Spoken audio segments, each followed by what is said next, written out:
மிதுன லக்கணக்காரங்க, மிதுன லக்கணக்காரங்களுக்கு எத்தனாம் இடம்? அது 6ஆம் இடம். அப்போ மிதுன லக்கணக்காரங்க எக்காரணத்து கொண்டும் தன்னுடைய வேலையை பற்றி பெரும் பேசக்கூடும். தன்னுடைய வேலை சார்ந்த விஷயங்களை ரகசியமாக வச்சுக்கணும். நான் வேலை பார்க்குறேன், எவ்வளோ சம்பாதிக்கணும் தெரியுமா சொல்கிறாங்க இல்லையா? மிதுன லக்கணக்காரங்க என்ன சொல்லுவாங்க? நான் எவ்வளோ சம்பாதிக்கணும் தெரியுமா? மாதம் 2 லட்ச ரூபா சம்பளம் வாங்குறேன். அடிக்கடி அதையே பேசிட்டு தானே வச்சுங்க, சீக்கிரம் அந்த 2 லட்ச ரூபா சம்பளம் நின்று போயிடும். அப்போ மிதுன லக்கணக்காரர்கள் தன்னுடைய வேலையை பற்றி பெருமை பேசக்கூடாது. தன் வேலை சார்ந்த விஷயங்களை என்ன பண்ணக்கூடாது? அந்த ரகசியத்தை காக்கணும்.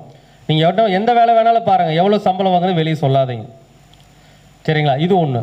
அதே மாதிரிங்க, அது வந்து 6ஆம் இடங்கிறது தாய் மாமன், இளைய தாய் மாமன், அம்மாவுக்கு அடுத்து பிறந்த சகோதரர் அல்லது சகோதரின்னு வச்சுக்கோங்களேன். அப்போ உங்கள் அம்மாவுக்கு அடுத்து பிறந்த சகோதர சகோதரிகளை பற்றி என்ன பண்ணக்கூடாதுங்க? பெருமை பேசக்கூடாது, சரிங்களா? அவங்க இப்படி எங்கள் மாமா யார் தெரியுமா, கலெக்டர் தெரியுமா அப்படின்னு என்ன சொல்லக்கூடாதுங்க. அந்த மாதிரி பெருமைகளை பேசக்கூடாது.